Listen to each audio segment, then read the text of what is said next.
Hello, Melanin Monarchy citizens. This is Monique here with another concert review. We are going to be reviewing the great and wonderful Miss Patti LaBelle and the stunning and amazing Gladys Knight. But before we get into the concert review, I wanted to start off with 7 Degrees of Depeche Mode. Now, 7 Degrees of Depeche Mode is how we connect other singers, other artists, to our beloved Depeche Mode and how it all connects. I try to do it in at least 7 steps. So let's see what I do today. So 7 Degrees of Depeche Mode, here we go. Gladys Knight, as you guys know, she has a 60 years of artistry. She actually starred in a TV show called Charlie and Company. Well, in that TV show, one of the characters who played the aunt was named Della Reese. Della Reese, the singer and the actress, was in Charlie and Company with Miss Gladys Knight. Now, Della Reese is famous for her TV show Touched by an Angel. Well, the male counterpart in Touched by an Angel, his name is John Dye. Now, John Dye, sadly, he passed away. He went home to be with the Lord, I think around 2011, 2010. But John Dye also played in a film by the name of Modern Girls. And as devotees know, Modern Girls is the film that featured Depeche Mode's song, But Not Tonight.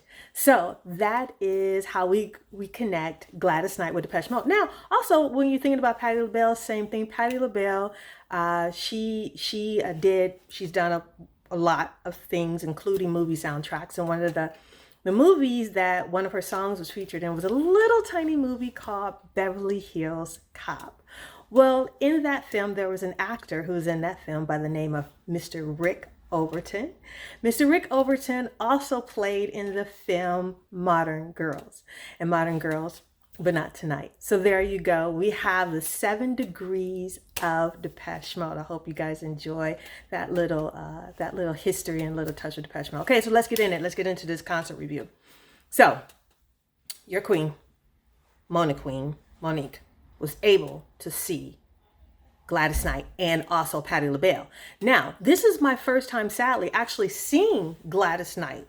She being with Motown, me being from Detroit, but it was actually, I think this is the first time that I've actually seen Gladys Knight. And Gladys Knight is 79 years old, you guys. She's 79 and she came out on stage and she was absolutely stunning. She was beautiful.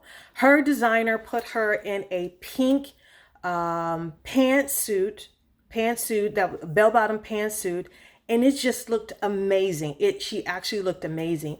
Her voice was still wonderful. I believe Gladys Knight is an alto. She's just great. She was wonderful. And I realized that her work is so like, it's just too many songs. You can't do it within an hour. So she put as many songs as she possibly could within that hour. She utilized her backup singer as any smart diva would do. You know, get the youngsters or the younger ones with a crisper voice to go ahead and do all that longevity. So she did that. She utilized her backup singer, but it didn't take away at all. It didn't take away at all from her performance, from the songs that she sang. And it was just an amazing treat. I can't believe that this was the first time that I can remember actually seeing her. So to, you know, if the tour comes around and you want to see Gladys Knight, I would definitely say she is one of our legends. And she's 79 years old and she's still out there singing and rocking with an amazing voice. Now we get to Miss Patti LaBelle. Patti LaBelle, I've seen Patti LaBelle many times. A lot of you may know, some of you may not know that Patti LaBelle, okay, let's put it this way. How I am with Depeche Mode is how my mother was to Patti LaBelle. My mother was a staunch Patti LaBelle fan. She wanted to be Patti LaBelle. She did everything Patti LaBelle. And so I've seen Patti LaBelle a number of times because anytime she was in Detroit, my mother would make sure she'd get her ticket, she'd get me a ticket, and we were off and we were, you know, going to go see Patti LaBelle. So I've seen Miss Patti LaBelle quite a few times. And this time, Patti LaBelle also, she's 79 years old, you guys, and she's still out there doing things. She had a bigger band, bigger accompaniment. She had a lot of younger people with her, and she utilized that. But here's the thing. Patti LaBelle, as you know, she sings in all these different octaves, right? but she was only doing 2 last night. I mean, she did like her regular "If Only You Knew." I know some of you guys don't want me to sing. And then she would go high, like "How much I do." I was like,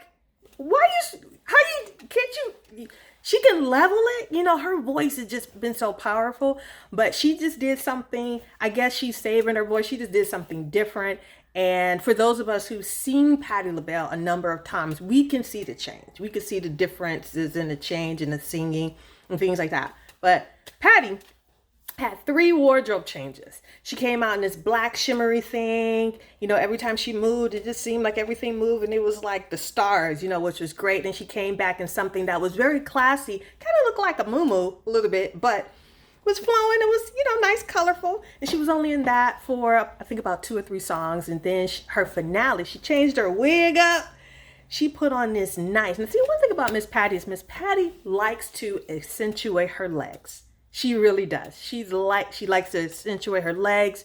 And she was complaining about an injury that she had with her feet. She did do the shoe kickoff. You know, Patti LaBelle is famous for kicking off her shoes on stage. So she did a little bit of that. Not as dramatic as she normally would do, but she changed her shoes a couple of times. And it was probably more because of the energy and not just to get the crowd riled up. But we still did. When we saw her take off her shoes, we were like, oh my God, she's going to kick off her shoes. And, you know, she didn't do Over the Rainbow. She did, you know, some of her songs. She did some covers as well. And it's just Patti. Patti can do whatever the heck she wants to do. She can do that. She's been doing this. She don't have to impress nobody. And I can tell you, this was a concert that I was at that the fans were hot. They were like, these people, they were older than me. I don't think I saw any youngsters. No one brought babies or whatever. They were hot. And I mean, the whole crowd was a mix of people. You had your highly melanated people. You had your people that were melanin challenged that was there, but they were all hot. And I also have to say this. You cannot, sorry, some of you guys who were at the show, you know, you cannot get divas of a certain age in concert live without them taking you to church. They're going to take you to church. You are going to have a church worship experience. Gladys did it. Patti did it. Now, I was kind of thinking because Patti LaBelle, Gladys Knight, and Dionne Warwick I saw last year when she was here. And they've done compilations together. They've done things together, shows together. And so I thought that at the end of the evening that it would be the same, that Gladys and Patti will kind of come together. But they did 2 separate shows. So if you get the chance to see these 2 legends, you're going to get 2 shows for the price of 1. So the price of the ticket is completely worth it. I also want to give a shout out to some young ladies that I met by the name of Nancy, Angela, and Joy. And I just want to thank you again for blessing me last evening. And I so appreciate our encounter. But yeah, you guys, there we go. Let me go ahead and look at my notes and see if there's anything else that I need to talk about with this particular one. She utilized her, you know, again, like I said, the fans were hyped. I don't think I smelled weed at all at this concert. And here's the thing. I think that the artist, if the artist is of a certain thing, if they're classy, if they're, you know, hardcore, just rocking out, whatever the artist portrays, that's the fans are going to acclimate to the artist. So whatever energy that the artist is giving out, that's how the fans are going to behave. So I was, you know, a little bit classy, you know, where I could be at, you know, another concert like Smashing Pumpkins or Ministry or something like that, and I'm wearing a t-shirt and I'm wearing jeans.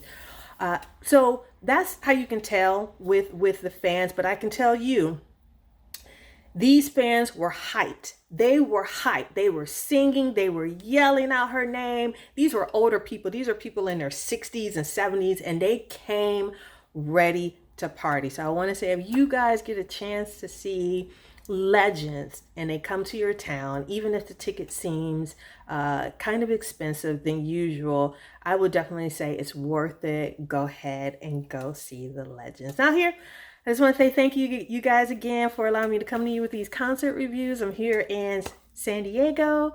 This is 2023. We're just waiting on a hurricane that's supposed to hit us. We got earthquakes, we got hurricanes, we got rain, we got all kinds of stuff going on. And the weather is still warm and people are still outside. So probably people are still at the beach. So, Okay. Again, this is Monique with Melanin Monarchy. And I'll see you again for the next concert review. Ta-ta.